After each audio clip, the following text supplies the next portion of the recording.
मेरे प्रिय बच्चों, आज मैं आप लोगों को डायरेक्शन टेस्ट पढ़ाने जा रहा हूं और ये काफी इंपॉर्टेंट चैप्टर है हमारे कॉम्पिटिटिव एग्जाम के व्यू से। हर एक कोई भी एग्जाम दे, एसएससी हो, रेलवे हो, बैंक हो, फिर से अर्धसैनिक बल का हो, एयरफोर्स हो, नेवी हो, आर्मी हो, यानी कोई भी एग्जाम हो, नॉन टेक हो, तो उसमें इस चैप्टर से एक या दो प्रश्न रहना ही रहना है। तो आज इस वीडियो में हम डायरेक्शन टेस्ट के बेसिक रूल बताएंगे, जिस रूल के बिना डायरेक्शन टेस्ट का एक भी प्रश्न नहीं बनता है। सबसे पहले देखिए, डायरेक्शन टेस्ट बनाने से पहले जानना क्या होता है। सबसे पहले दिशा की जानकारी होनी चाहिए। सेकेंड, लेफ्ट और राइट, क्योंकि बार बार डायरेक्शन टेस्ट में बाएं मुड़े दाएं मुड़े मिलता है। तीसरा, आपको आयत के बारे में जानकारी होना चाहिए। चौथा, कर्ण कैसे निकलता है, कर्ण का जानकारी आपको होना चाहिए। पांचवा, डिग्री की जानकारी आपके पास होनी चाहिए। इतना चीज का अगर जानकारी होगा तो आप डायरेक्शन टेस्ट बढ़िया से बना पाएंगे। तो आइए सबसे पहले दिशा में देखिए, आप लोग जानते हैं कि दिशा 4 होते हैं। पूरब, जिसको ईस्ट बोला जाता है, पश्चिम, वेस्ट, उत्तर,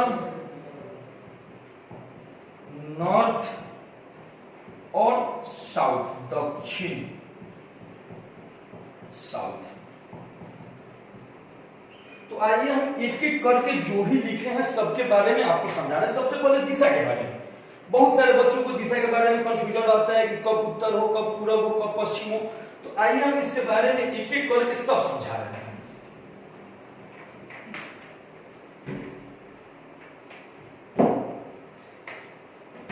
दिशा, किधर आप बैठे हो, किधर आपका मुंह है, उससे मतलब नहीं है। देखिए, ऊपर हमेशा, जो अभी हम यहाँ पे 4 लाइनिंग बनाए, ध्यान दीजिएगा, ऊपर हमेशा उत्तर होता है, नीचे हमेशा दक्षिण होता है, यानी नॉर्थ, पता है आपको, दक्षिण साउथ। और हमेशा देखिए, मूल बिंदु से दाहिने हाथ की तरफ बढ़े। किधर मुंह है उससे बहस नहीं है, उससे मतलब नहीं है, उससे लेना देना नहीं है।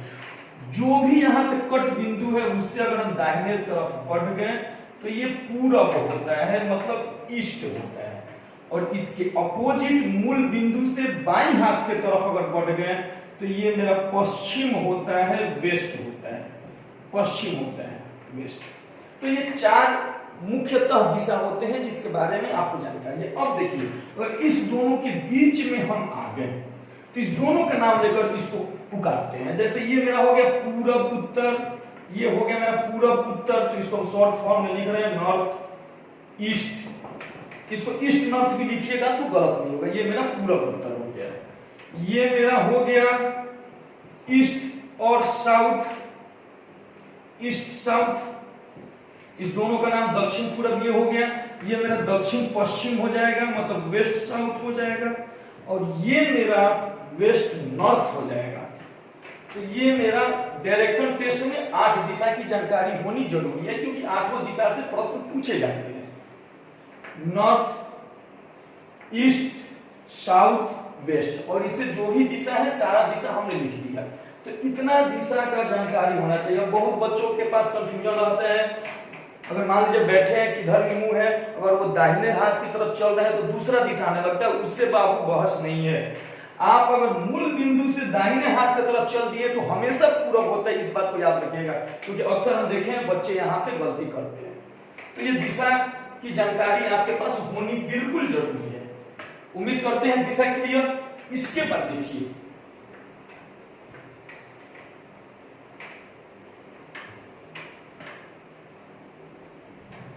दिशा के बाद अक्सर बोलता है दाईं ओर मुड़े, दाईं ओर और बाईं ओर। यानी राइट और लेफ्ट। ये बढ़िया से समझिएगा। उम्मीद करते हैं कि जो भी छात्र हमारे वीडियो को देख रहे हैं उनको घड़ी देखने आती होगी। घड़ी देखिए, अभी हम यहाँ घड़ी का चित्र बना रहे हैं। 12, 3, 6, 9।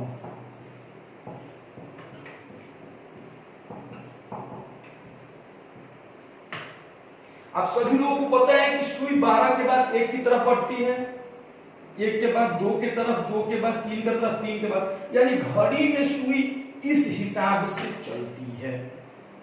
आप लोगों को पता होगा ऐसे घड़ी में सुई चलती है। तो जब भी हम घड़ी ऐसे जो हम चलते हैं इसको बोला जाता है क्लॉकवाइज। ये मेरा क्लॉकवाइज हुआ, मतलब घड़ी के अनुसार हुआ, क्लॉकवाइज हुआ, घड़ी के अनुसार चले। क्लॉकवाइज को हिंदी में दक्षिणावर्त बोला जाता है। क्लॉकवाइज को दक्षिणावर्त। इसके बाद इसी को हम लोग दाईं ओर बोलते हैं, दाईं ओर। ये बात ध्यान में रखिएगा कि जब भी दाईं ओर बोलेगा तो क्लॉकवाइज चलेंगे या दक्षिणावर्त चलेंगे, दाईं ओर बोलेगा तो क्लॉकवाइज चलेंगे। और घड़ी के अपोजिट, घड़ी के उल्टा चले, क्योंकि घड़ी का सुई 12 के बाद 11 की तरफ नहीं आता, इधर से चलता है, तो घड़ी के उल्टा, घड़ी के उल्टा को दोस्त एंटी क्लॉकवाइज बोला जाता है, एंटी क्लॉकवाइज। और इसको बोला जाता है हिंदी में वामावर्त। और ये होता है मेरा बाईं ओर, बाईं ओर। तो हमेशा याद रखना है, जब बाईं ओर बोलेगा तो घड़ी से उल्टा चलेंगे, दाईं ओर बोलेगा तो घड़ी के अनुसार चलेंगे। ये बात आप नोट कर लीजिए कॉपी में। बाईं ओर, दाईं ओर बोला है मतलब क्लॉकवाइज, और बाईं ओर मतलब एंटी क्लॉकवाइज। इसको नोट कर लीजिए। अब देखिए चलेंगे कैसे, मैं आपको बता रहा हूं।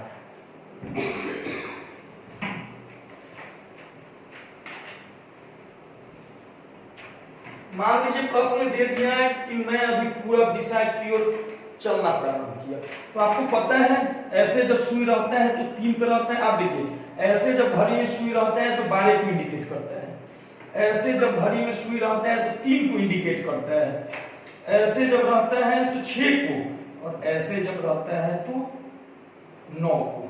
तो अभी हमने पूरा दिशा की ओर चला, यानी घड़ी पे सुई है, घड़ी का सुई 3 पे है, 3 के बाद 4 इधर पे।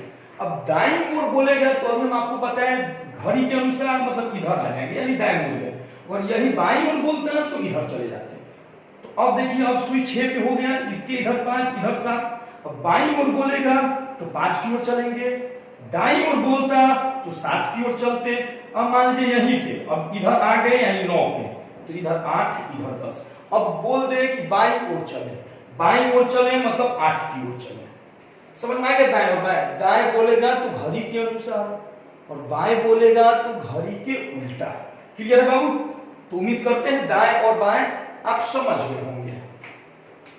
इसके बाद दाएं और बाएं के बाद देखिए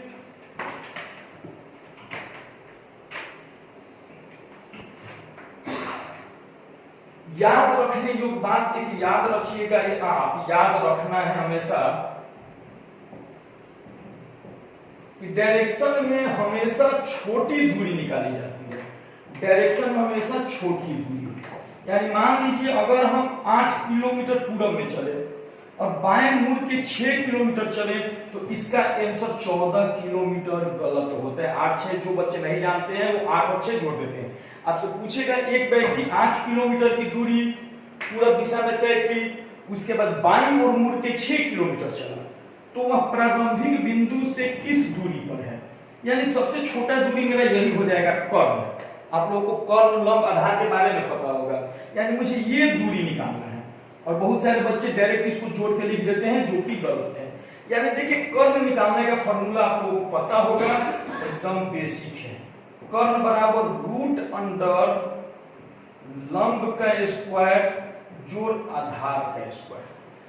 जो खड़ी लाइन होती है उसको लंब बोलते हैं, जो लेटी लाइन होती है उसको आधार बोलते हैं, जो तिरछी लाइन होती है वो कर्ण। मतलब ये निकालना है। तो अब देखिए लंब का स्क्वायर यानी रूट अंडर 6 का स्क्वायर 36 और 8 का स्क्वायर 64, यानी ये हो गया रूट अंडर 100। रूट से बाहर निकलेगा तो इसका सही आंसर 10 होगा। तो अब सभी छात्रों से रिक्वेस्ट है कि ये फॉर्मूला याद रखना है और हमेशा याद रखिएगा कि हमेशा छोटी दूरी डायरेक्शन में निकालनी है। तो उम्मीद करते हैं ये हो गया हो, ये आप लोग फॉर्मूला याद ही होगा हमेशा। जैसे मान लीजिए एक और प्रश्न इसी का आपको दिए, प्रश्न थोड़ा चेंज कर देते हैं। प्रश्न आपको दिए,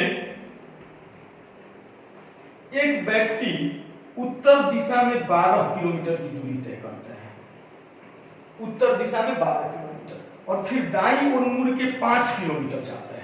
तो प्रारंभिक बिंदु से कितनी दूर है? मान लीजिए पहला ऑप्शन 17, दूसरा 12, तीसरा ऑप्शन 13, चौथा दे दे नॉन ऑफ दिच। पहला ऑप्शन, दूसरा ऑप्शन, तीसरा ऑप्शन, चौथा ऑप्शन। अब जिस छात्र को कर्व निकालनी आता है, लो लेवल के छात्र, वो क्या करेंगे? 12 और 5 17 मार देंगे, जो कि गलत है।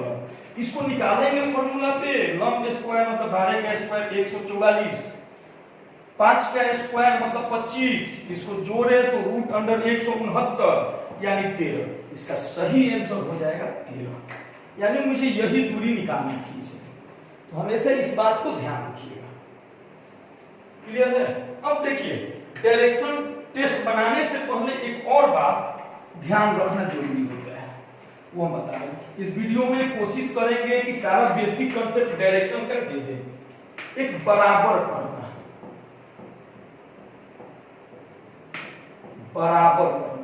बराबर करना मतलब देखिए, जैसे अगर मान लीजिए हम इतना दूरी को 10 किलोमीटर माने हैं, तो दूसरी बार 10 किलोमीटर इतना अगर मान लीजिएगा तो गलत हो जाएगा, 10 इतना मान लीजिएगा तो गलत हो जाएगा। एक बार अगर आपने 10 इतना दूरी को माने हैं तो अनुमान से हर बार 10 इतना है, 10 इतना माने तो 10 इतना चलेंगे। अब ये नहीं कि इतना 10 चल दिए और अगली बार 10 हम इतना चल दिए, गलत हो जाएगा। अगली बार भी 10 यहाँ चलेंगे इसी के लगभग में, तब ये भी दूरी 10 हो जाएगा। मतलब एक बराबर करना जरूरी है। जैसे अक्सर हम देखिए बच्चे यहाँ भी गलती करते हैं। मान लीजिए हम 10 किलोमीटर चले और यहाँ से 25 किलोमीटर चले, और फिर अगर बोल दे कि 10 किलोमीटर चलिए आप बाईं ओर या दाईं ओर 10 किलोमीटर, तो 10 इसी के लेवल में चलेंगे, तब इसको जाके बराबर करेंगे ये 10। अगर बाबू आप 10 ऐसे चल देते हैं तो फिर ये आपका गड़बड़ हो जाता है। तो बराबर करना डायरेक्शन टेस्ट में जरूरी होता है। अगर जिन छात्रों को बराबर करने नहीं जाएगा उनसे प्रश्न नहीं बनता है, तो बराबर करना जरूरी है। सीधे होंगे आप लोग बराबर करना। अभी हम प्रश्न बनाएंगे तो इसका जरूरत पड़ेगा। इसके बाद देखिए बराबर बहुत सारा होता है। जैसे मान लीजिए हम यहाँ 10, 30, 25 इधर आ गए, अब बराबर करना है। तो सबसे पहले देखिए यहां से इसको हम बांटेंगे, तो ये 10 तो ये भी 10, जितना ये है उतना ये है, क्योंकि आयत में आपको पता होगा कि आमने सामने की भुजा बराबर होती है और साथ में प्रत्येक कोण 90 डिग्री का होता है। ऊपर 30 है तो ये भी 30 है। अब देखिए 25 में से हमने 10 यहाँ छाट लिया तो नीचे 15 बचा, और यहां से जब बांटेंगे ये 30 है तो ये भी 30, ये 15 तो ये भी 15। अब निकालना होगा टोटल। अगर इसका माप मान लीजिए 45 दिया है तो 30 हो गया तो 15 ये 15 ये 15 ये, तो रूट अंडर 450 मान हो जाएगा, क्योंकि 15 का स्क्वायर 225 हो जाएगा। इस टाइप से आप बराबर कीजिए। अगर बराबर बिल्कुल आना चाहिए, अगर बराबर करने नहीं आ रहा है तो फिर डायरेक्शन टेस्ट बनाने में आपको परेशानी होगा। इसके बाद आइए डिग्री। अभी जो भी हम टाइप बना रहे हैं अभी सब पे हम प्रश्न बनवाएंगे। डिग्री वाले में बच्चों को दिक्कत होता है। सबसे पहले डिग्री का जानकारी देखिए। हम इसको प्रारंभिक बिंदु मान रहे हैं। ये पता है ना कि यदि इतना जो कोण होता है 90 डिग्री है, फिर ये भी आपका 90 डिग्री है। यहां से हम ले रहे हैं यहां से यहां तक, ये भी 90, ये भी 90 और ये भी 90। अब डिग्री में देखिए अगर आधा बांटे तो 45 ये 45 ये, फिर इसको बांटे तो 45 ये 45, इसको बांटे 45 45, इसको बांटे 45 45। अब देखिए जैसे हम इसमें अक्सर देखते हैं डायरेक्शन टेस्ट में डिग्री का उपयोग जो करता है सबसे ज्यादा 135, 180, 45, 225, इतना ही डिग्री का उपयोग सबसे ज्यादा किया जाता है। तो डिग्री का जो उपयोग किया जाता है तो कैसे, देखिए प्रश्न किस टाइप से पूछा जाता है, ये प्रश्न बनेगा कैसे। पूछा जाता है कि एक व्यक्ति पूरब दिशा की ओर मुंह करके खड़ा है, तो डिग्री का जब भी प्रश्न बनाइएगा ना तो सारे दिशा का इंडिकेशन कर लीजिएगा। पूरब दिशा की ओर मुंह करके खड़ा है, चलिए मुंह करके खड़ा है, वह 90 डिग्री दक्षिणावर्त मुड़ता है। दक्षिणावर्त मतलब घड़ी के अनुसार, तो 90 डिग्री मतलब यहां से 90 डिग्री मतलब इधर मुड़ गया। फिर बोलेगा, अब देखिए अब मेरा मुंह यहाँ पे हो गया, यहाँ पे 90 डिग्री हम दक्षिणावर्त आ गए।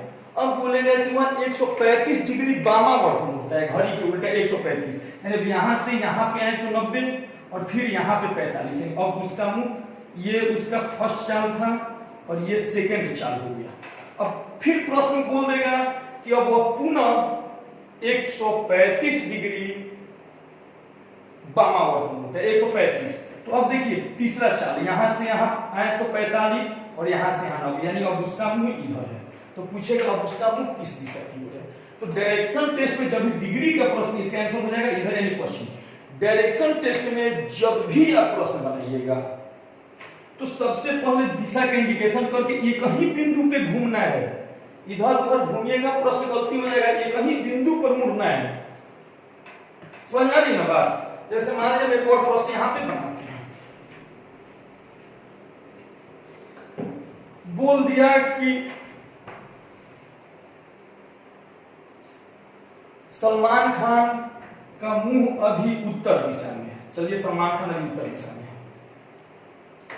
वह 225 डिग्री दक्षिणावर्त मुड़े। दक्षिणावर्त मतलब घड़ी के अनुसार, तो यहां से यहां आए 90 90 180 और यहां पे आ गए 225 से 45 डिग्री, ये 90 डिग्री, ये 90 डिग्री, 225 डिग्री हमने बोल दिया।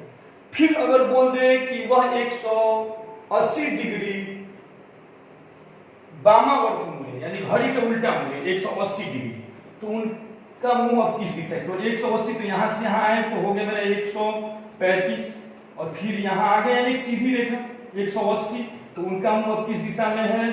तो इधर साउथ, इधर होता है नॉर्थ और इधर होता है ईस्ट, यानी इनका मुंह अभी उत्तर और पूरब में ही है। मतलब डिग्री का प्रश्न बनाना है तो एक ही बिंदु पे मुड़ना है। जब भी बनाइएगा तो ये इंडिकेशन जरूर रखिएगा और एक ही बिंदु पे मुड़िएगा, कभी भी डिग्री का प्रश्न आपसे नहीं फंसेगा। तो इस टाइप से डिग्री का प्रश्न आप बनाइएगा। चलिए आज बस